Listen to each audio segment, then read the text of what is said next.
दोस्तों 18 फरवरी यानी कि 18 फरवरी फर्स्ट शिफ्ट में जितना भी प्रश्न जो कि ये पूछा गया है, सभी प्रश्न को जो कि हम लोग जो है कि सॉल्व करने वाले, जो कि ये सभी प्रश्न रहने वाला है, जीके जिसका प्रश्न रहने वाला है। तो चलिए फटाफट अपना आंसर जो कि मिला लीजिएगा। तो पहला प्रश्न है कि सोल्जरिंग विद यानी कि डिग्निटी निम्नलिखित में से किस दिग्गज भारतीय सैन्य अधिकारी पर लिखा गया एक उपन्यास है। मतलब यह उपन्यास जो है यह किसके द्वारा लिखा हुआ एक उपन्यास है। तो जो भी इसका सही आंसर बता रहा है ऑप्शन नंबर सी, जो कि इसका बिल्कुल सही जवाब यहाँ पर हो जाएगा, फील्ड मार्शल KM करिप्पा। जो भी इसका ऑप्शन नंबर सी बता रहे हैं उसका बिल्कुल सही जवाब यहाँ पर ऑप्शन नंबर सी के साथ जो कि जाने वाला है। चलिए अगला प्रश्न की यहाँ पर हम बात करें तो अगला प्रश्न है कि भारतीय संविधान के अनुसार अनुच्छेद 14 से लेकर 18 निम्नलिखित में से किस अधिकार से संबंधित है। यानी कि आर्टिकल जो है 14 से लेकर 18 तक यह जो किससे संबंधित है। तो इसका आंसर की हम बात कर ले तो इसका सही आंसर जो भी ऑप्शन नंबर यहाँ पर जो भी ऑप्शन नंबर बी बता रहे हैं कि समता का अधिकार, ठीक है, क्या हो जाएगा, समता का अधिकार हो जाएगा। यानी कि 14 से लेकर 18 तक जो ये आर्टिकल है ये समता का अधिकार होता है। यानी कि ऑप्शन नंबर बी जो भी बता रहे हैं उसका बिल्कुल सही जवाब यहाँ पर होने वाला है। चलिए यहाँ पर प्रश्न दिया गया है कि निम्नलिखित में से कौन सा दिन जो कि अंतर्राष्ट्रीय श्रमिक दिवस के रूप में मनाया जाता है। यानी कि अंतर्राष्ट्रीय श्रमिक दिवस जो ये कब मनाया जाता है, बताइए। अंतर्राष्ट्रीय श्रमिक दिवस जो है ये कब जो कि मनाया जाता है। देखो यहाँ पर जो इसका सही आंसर चला जाएगा ये 1 मई के साथ जो कि चला जाएगा, ठीक है। किसके साथ जाएगा, तो 1 मई के साथ जो भी बता रहे हैं उसका बिल्कुल सही जवाब यहाँ पर आने वाला है। चलिए अगला प्रश्न की बात करें तो अगला प्रश्न है कि निम्नलिखित में से कौन सा अम्ल जो कि पालक में मौजूद होता है। यानी कि पालक में जो है ये कौन सा अम्ल मौजूद होता है। देखो यहाँ से मतलब जो एक प्रश्न जो कि कल भी पूछा गया था, ठीक है, यानी कि 17 फरवरी को भी जो कि यहाँ से प्रश्न पूछा गया था। तो यहाँ पर निम्नलिखित में से कौन सा अम्ल जो कि पालक में मौजूद होता है। तो पालक में जो है कौन सा अम्ल जो कि ये मौजूद होता है, जल्दी से आंसर कीजिए। देखो ये जो पालक में जो होता है ये ऑक्लेटिक एसिड होता है, ठीक है। यानी कि ऑप्शन नंबर डी जो भी बता रहे हैं उसका बिल्कुल सही जवाब यहाँ पर जाने वाला है। चलिए अगला प्रश्न क्या है, तो अगला प्रश्न है कि मामलापुरम क्या है, मामलापुरम उत्सव निम्नलिखित में से किस राज्य का एक त्योहार है। यानी कि ये मामलापुरम जो है उत्सव ये किस राज्य का एक त्योहार है। यानी कि ये कहाँ का एक त्योहार है। देखो ये त्योहार जो होता है ये तमिलनाडु का एक त्योहार है, ठीक है। कहाँ का है, ये जो है तमिलनाडु का एक त्योहार हो जाएगा। यानी कि ऑप्शन नंबर बी जो भी बता रहे हैं उसका बिल्कुल सही जवाब यहाँ पर जाने वाला है, तमिलनाडु के साथ। चलिए अगला प्रश्न यहाँ पर बताना है आपको। तो अगला प्रश्न क्या है, तो अगला प्रश्न है कि कोऑपरेटिव को राष्ट्रीय विकास में प्रभावी योगदानकर्ता बनाने के लिए नियामक और प्रशासनिक ढांचे की जिम्मेदारी भारत के निम्नलिखित में से किस मंत्रालय के अंतर्गत जो कि ये आता है। यह जो है किस मंत्रालय के अंतर्गत आता है। देखो ये जो आता है ये कोऑपरेटिव मामलों का मंत्रालय, यानी कि ऑप्शन नंबर सी जो भी बता रहे हैं उसका बिल्कुल सही जवाब यहाँ पर जाने वाला है।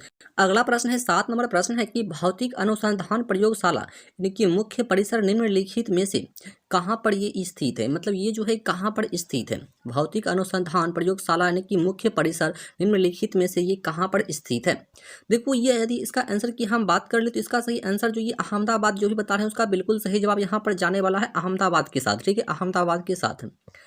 चलिए अगला प्रश्न की यहाँ पर हम बात करें तो अगला प्रश्न है कि उत्तर प्रदेश में वुमेन पावर लाइन, ठीक है, वुमेन पावर लाइन के लिए संपर्क नंबर जो है ये क्या है, ठीक है।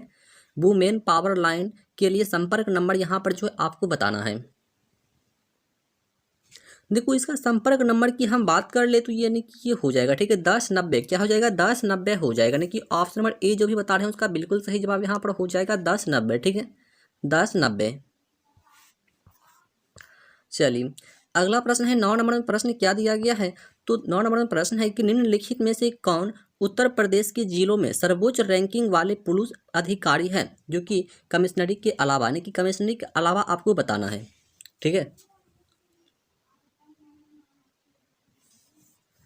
देखो ये जो कमिश्नरी के मतलब अलावा होगा यानी कि पुलिस अध्यक्ष होगा, ठीक है, कौन होगा, ये पुलिस अध्यक्ष हो जाएगा। यानी कि ऑप्शन नंबर ए जो भी बता रहे हैं उसका बिल्कुल सही जवाब हो जाएगा कि पुलिस अध्यक्ष जो कि यहाँ पर हो जाएगा। चलिए यहाँ पर प्रश्न है कि निम्नलिखित में से कौन सा व्यय, ठीक है, कौन सा व्यय है जो कि केंद्र सरकार की भौतिक या वित्तीय संपत्तियों के निर्माण के अलावा अन्य उद्देश्यों के लिए किया जाता है, बताइए, अन्य उद्देश्यों के लिए भी जो कि किया जाता है।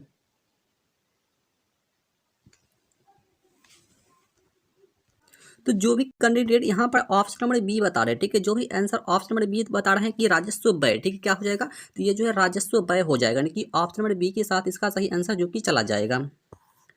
चलिए अगला प्रश्न की यहाँ पर हम बात करें तो अगला प्रश्न क्या है कि प्राचीन जैन और बौद्ध ग्रंथों के अनुसार कितने महाजनपद थे।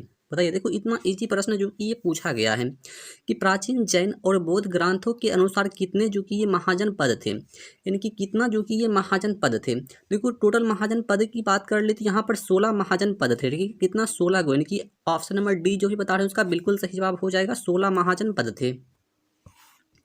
चलिए अगला प्रश्न यहाँ पर दिया गया है कि निम्नलिखित में से किस घटना के कारण जो कि मोहनदास करमचंद गांधी ने 1922 में असहयोग आंदोलन जो कि स्थगित कर दिया था।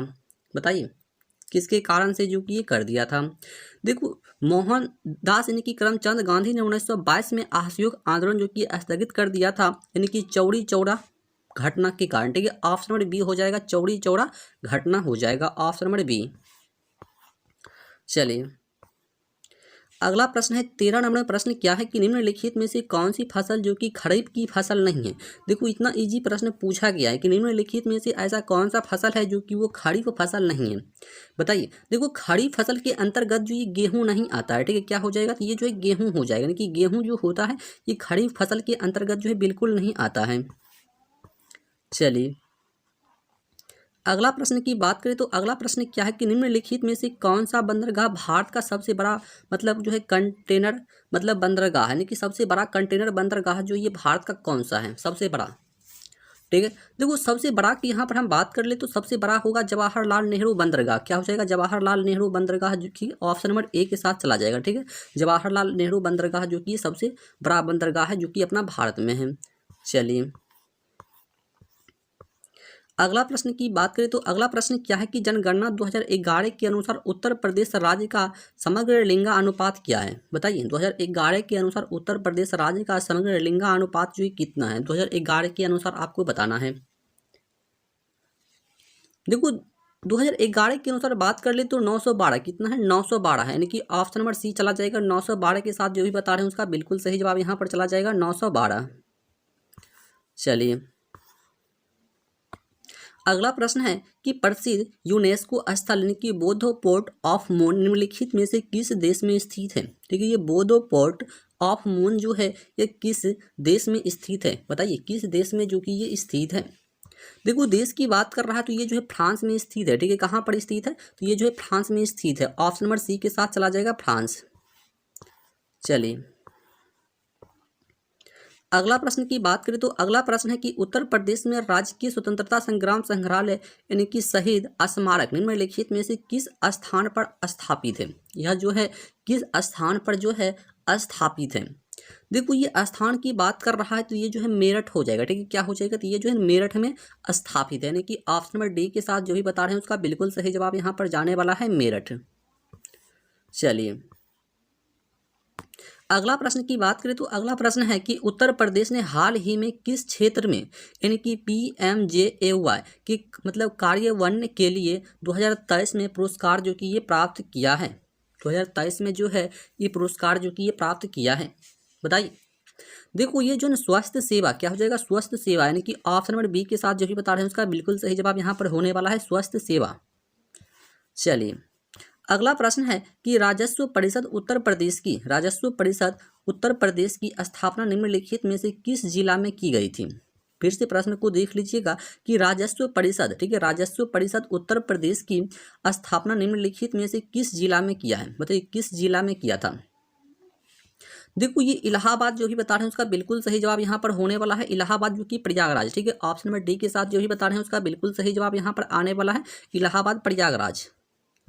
चलिए यहाँ पर आपको प्रश्न बताना है कि 20 नंबर प्रश्न क्या दिया गया है कि अंतर्राष्ट्रीय श्रम संगठन यानी कि ILO ने बाल श्रम के वैश्विक विस्तार और इसे खत्म करने के लिए आवश्यक कार्रवाई और प्रयासों पर ध्यान केंद्रित करने के लिए 2002 में बाल श्रम के खिलाफ विश्व दिवस की शुरुआत की। ठीक है, और प्रत्येक वर्ष विश्व बाल श्रम निषेध दिवस जो कि किस तारीख को जो ये मनाया जाता है, यानी कि प्रत्येक वर्ष जो है किस तारीख को जो कि मनाया जाता है। देखो यहाँ पर जो है बहुत कैंडिडेट जो है यहाँ पर जो है 1 मई मारकर आया होगा, लेकिन उसका यहाँ पर आंसर जो कि बिल्कुल गलत है, यहाँ पर होगा ऑप्शन नंबर ए के साथ चला जाएगा 12 जून। ठीक है, क्या हो जाएगा, ये जो है 12 जून हो जाएगा, लेकिन यहाँ पर बहुत कैंडिडेट जो है ऑप्शन नंबर बी मारकर आ रहा होगा, तो ये नहीं होगा बल्कि ऑप्शन नंबर ए हो जाएगा, नहीं कि 12 जून। चलिए अगला प्रश्न यहाँ पर आपको बताना है कि अगला प्रश्न है कि निम्नलिखित में से किस विशेष बल को विमान और हवाई अड्डों पर अपहरण और इसी इसी तरह की सुरक्षा स्थितियों का जवाब देने के लिए विशिष्ट दक्ष बल के रूप में नियुक्त किया गया है। बताइए किसे जो कि ये नियुक्त किया गया है। देखो ये जो है नियुक्त किया गया है एनएसजी को। किसको किया गया है? एनएसजी को। ऑप्शन नंबर ए के साथ जो भी बता रहे हैं उसका बिल्कुल सही जवाब यहाँ पर हो जाएगा एनएसजी। क्या हो जाएगा? एनएसजी हो जाएगा ऑप्शन नंबर ए के साथ। चलिए अगला प्रश्न है 22 नंबर कि रूस यूक्रेन संघर्ष क्षेत्र में भारतीय नागरिकों को निकालने के लिए भारत द्वारा शुरू किया गया ऑपरेशन का नाम निम्नलिखित में से कौन सा है? बताइए। रूस यूक्रेन संघर्ष क्षेत्र में भारतीय नागरिकों को निकालने के लिए भारत द्वारा शुरू किया गया ऑपरेशन का नाम निम्नलिखित में से ये कौन सा है? ऑपरेशन का नाम। देखो ये ऑपरेशन का नाम जो कि इतना इजी प्रश्न जो कि है ऑप्शन नंबर बी के साथ जाएगा ऑपरेशन गंगा। क्या हो जाएगा? ऑपरेशन गंगा यहाँ पर हो जाएगा। यानी कि ऑप्शन नंबर बी यदि आप बता रहे हैं तो आपका बिल्कुल सही जवाब यहाँ पर जाने वाला है ऑपरेशन गंगा। क्या हो जाएगा? तो ये जो है ऑपरेशन गंगा हो जाएगा। चलिए अगला प्रश्न है कि हाल ही में क्या है कि हाल ही में नवंबर 2023 में भारत और किस पड़ोसी देश ने संयुक्त सैन्य अभ्यास सूर्य किरण में भाग लिया है? सूर्य किरण में जो है ये भाग लिया है। बताइए सूर्य किरण में भाग लिया है भारत और किस पड़ोसी देश ने? देखो भारत हो गया और कौन सा पड़ोसी देश, यानी कि क्या बोल रहा है भारत और कौन सा पड़ोसी देश ने जो कि ये भाग लिया है? तो देखो भारत हो गया और ये नेपाल देश ने जो कि ये भाग लिया है। ठीक है, भारत हो गया और अपना नेपाल हो गया, यानी कि भारत और नेपाल दोनों ने मिलकर के जो ये भाग लिया है। ऑप्शन नंबर सी के साथ जो भी बता रहे हैं उसका बिल्कुल सही जवाब यहाँ पर जाने वाला है। चलिए अगला प्रश्न यहाँ पर दिया गया है कि हाल ही में प्रधानमंत्री ने निम्नलिखित में से किस रेलवे स्टेशन से नई अमृत भारत ट्रेनों को हरी झंडी दिखाई है? बताइए इतना इजी प्रश्न कि हाल ही में प्रधानमंत्री ने निम्नलिखित में से किस रेलवे स्टेशन से नई अमृत भारत ट्रेनों को हरी झंडी जो कि ये दिखाई है? हरी झंडी जो है ये दिखाई है। देखो ये अयोध्या से, कहाँ से? ये अयोध्या से। ऑप्शन नंबर सी जो भी बता रहे हैं उसका बिल्कुल सही जवाब यहाँ पर जाने वाला है ये अयोध्या। ठीक है, क्या हो जाएगा? ये जो अयोध्या हो जाएगा। चलिए अगला प्रश्न है कि निम्नलिखित में से किस राज्य के ब्लॉक ने नीति आयोग द्वारा घोषित मतलब एस्पिरेशनल ब्लॉक ने की प्रोग्राम एबीपी की पहली डेल्टा रैंकिंग में दूसरा स्थान जो कि ये हासिल किया है? बताइए दूसरा स्थान जो ये हासिल किया है। देखो दूसरा स्थान जो है ये अपना उत्तर प्रदेश ने किया है। किसने किया है? ये उत्तर प्रदेश ने किया है। ऑप्शन नंबर ए के साथ चला जाएगा उत्तर प्रदेश। ठीक है, क्या हो जाएगा? तो ये जो है उत्तर प्रदेश के साथ जो भी बता रहे हैं उसका बिल्कुल सही जवाब यहाँ पर जाने वाला है उत्तर प्रदेश। चलिए अगला प्रश्न यहाँ पर बताइए कि प्रधानमंत्री ने संत मीराबाई यानी कि जन्मोत्सव में भाग लिया जो मैं संत मीराबाई की मतलब 525वीं जयंती मनाने का कार्यक्रम था, यानी कि कार्यक्रम जो है ये था। बताइए। देखो ये मथुरा में था। कहाँ पर था? ये मथुरा में। ऑप्शन नंबर डी यहाँ पर चला जाएगा मथुरा के साथ। क्या हो जाएगा? मथुरा के साथ। चलिए अगला प्रश्न यहाँ पर बताना है आपको कि निम्नलिखित में से किस देश ने 2024 में ब्रिक्स समूह में शामिल होने से इनकार कर दिया? कि ब्रिक्स समूह में शामिल होने से इनकार कर दिया, मतलब किसने जो कि ये इनकार कर दिया है? ठीक है, किसने इनकार कर दिया है? बताइए किसने जो है यहाँ पर इनकार कर दिया है? तो ये जो अर्जेंटीना ने जो कि इनकार कर दिया, यानी कि ऑप्शन नंबर सी यदि आप बता रहे हैं तो आपका बिल्कुल सही जवाब यहाँ पर जाने वाला है अर्जेंटीना। ठीक है, तो इसका सही आंसर जो है अर्जेंटीना के साथ जो कि ये चला जाएगा ऑप्शन नंबर सी के साथ। चलिए तो अगला प्रश्न जो कि यहाँ पर 28 नंबर में प्रश्न क्या है? तो 28 नंबर में प्रश्न आप देख सकते हैं कि 2016 में की गई नोटबंदी में किस मूल्य की मुद्रा को चलने से बाहर कर दिया था? चलने से यहाँ पर जो है बाहर कर दिया था। बताइए मतलब चलने से 2016 में बताना है आपको। ठीक है, 2016 में। देखो ये किसको मतलब किसको कर दिया था ये बताना है। इनकी 1000 और सॉरी यहाँ पर 1000 बल्कि क्या हो जाएगा 1000 और क्या हो जाएगा तो 1000 और 500 का नोट। ठीक है, 1000 और 500 का नोट यहाँ पर बिल्कुल सही जवाब होगा 1000 और 500 का नोट। ठीक है, 2016 में की गई नोटबंदी में किस मूल्य की मुद्रा को चलने से बाहर कर दिया था? तो ये 1000 का नोट हो गया और 500 का नोट यहाँ पर जो कि बिल्कुल सही जवाब है ऑप्शन नंबर बी के साथ जो कि ये चला जाएगा। चलिए अगला प्रश्न है कि उत्तर प्रदेश में साइबर अपराध मुख्यालय जो है ये कहाँ स्थित है? उत्तर प्रदेश में साइबर अपराध मुख्यालय जो है ये कहाँ पर स्थित है? बताइए ये जो है कहाँ पर स्थित है? उत्तर प्रदेश में साइबर अपराध मुख्यालय जो है ये लखनऊ में स्थित है। ठीक है, कहाँ पर स्थित है? तो ये जो है लखनऊ में स्थित है। ऑप्शन नंबर बी हो जाएगा लखनऊ में जो कि साइबर अपराध मुख्यालय जो ये स्थित है। चलिए अगला प्रश्न यहाँ पर दिया गया है कि जीएसटी का तात्पर्य जो है क्या। देखो इतना इजी प्रश्न है। जीएसटी का तात्पर्य जो ये क्या होता है। देखो जीएसटी का तात्पर्य क्या होता है। देखो जीएसटी का तात्पर्य होता है कि वस्तु एवं सेवा कर। क्या होता है, वस्तु एवं सेवा कर। जीएसटी का तात्पर्य होता है कि वस्तु हो गया और सेवा कर हो गया, यानी कि ऑप्शन नंबर सी के साथ जो भी बता रहे हैं उसका बिल्कुल सही जवाब यहाँ पर जाने वाला है। चलिए अगला प्रश्न यहाँ पर आपको बताना है कि 31 नंबर में प्रश्न क्या है कि हाल ही में चिराग चंद्रशेखर शेट्टी ने किस खेल से संबंधित मेजर ध्यानचंद खेल रत्न पुरस्कार 2023 जो कि ये जीता है। बताइए 2023 जो कि ये पुरस्कार जीता है। देखो किसमें जीता है, तो ये बैडमिंटन में जीता है। ठीक है, किसमें जीता है, ये बैडमिंटन में जो कि ये जीता है। ऑप्शन नंबर बी जो भी आप बता रहे हैं तो आपका बिल्कुल सही जवाब यहाँ पर है कि ये बैडमिंटन के साथ जो कि हो जाएगा। चलिए अगला प्रश्न है 32 नंबर प्रश्न है कि निम्नलिखित में से कौन जो कि फिलीपींस की राजधानी है। मतलब कि यहाँ से राजधानी का प्रश्न भी जो कि पूछा जा रहा है। फिलीपींस का राजधानी जो ये क्या है, फिलीपींस का राजधानी जो है ये क्या हो जाएगा, तो फिलीपींस का राजधानी हो जाएगा मनीला। क्या हो जाएगा, ये मनीला हो जाएगा। यानी कि ऑप्शन नंबर सी यदि आप बता रहे हैं तो आपका बिल्कुल सही जवाब है कि फिलीपींस की राजधानी जो ये मनीला हो जाएगा। चलिए अगला प्रश्न है कि भारत में राष्ट्रीय एकता दिवस किस तारीख को मनाया जाता है। भारत में जो है राष्ट्रीय एकता दिवस जो है ये किस तारीख को मनाया जाता है। ठीक है, भारत में राष्ट्रीय एकता दिवस जो है किस तारीख को मनाया जाता है। देखो ये जो 31 अक्टूबर को मनाया जाता है। भारत में राष्ट्रीय एकता दिवस जो है ये 31 अक्टूबर को जो है मनाया जाता है। यदि आप ऑप्शन में बी बता रहे हैं यहाँ पे तो आपका बिल्कुल सही जवाब है कि 31 अक्टूबर को जो कि ये मनाया जाता है। चलिए अगला प्रश्न की यहाँ पर हम बात करें तो अगला प्रश्न है कि निम्नलिखित में से किस प्रसिद्ध लेखक को उपन्यास सम्राट के नाम से जाना जाता है। बताइए निम्नलिखित में से किस प्रसिद्ध लेखक को उपन्यास सम्राट के नाम से जाना जाता है। उपन्यास सम्राट के नाम से जाना जाता है। बताइए देखो ये किसे जाना जाता है, ये मुंशी प्रेमचंद को जाना जाता है। ठीक है, किसे जाना जाता है, तो ये जो है मुंशी प्रेमचंद को जो कि ये जाना जाता है। ऑप्शन नंबर ए यदि आप बता रहे हैं तो आपका बिल्कुल सही जवाब यहाँ पर होने वाला है कि मुंशी प्रेमचंद को जो कि ये जाना जाता है उपन्यास सम्राट के नाम से। चलिए अगला प्रश्न यहाँ पर 35 नंबर प्रश्न है कि सोशल मीडिया नेटवर्क में पहले जिसे फेसबुक इंक के नाम से मतलब जाना जाता था का नाम बदल करके जो अब का मतलब क्या कर दिया गया है। बताइए फेसबुक इंक के नाम से मतलब जाना जाता था पहले, लेकिन अभी जो उसका नाम क्या कर दिया है ये बताना है आपको। देखो अभी जो इसका नाम रखा गया है ये मेटा। क्या नाम रखा गया है, अभी जो इसका नाम रख दिया गया है ये मेटा नाम रख दिया गया। यानी कि ऑप्शन नंबर डी यदि आप बता रहे हैं तो आपका बिल्कुल सही जवाब यहाँ पर जाने वाला है मेटा के साथ। ठीक है, मेटा के साथ। चलिए अगला प्रश्न ये है कि चंद्रयान 3 के कैलेंडर का मतलब क्या नाम है।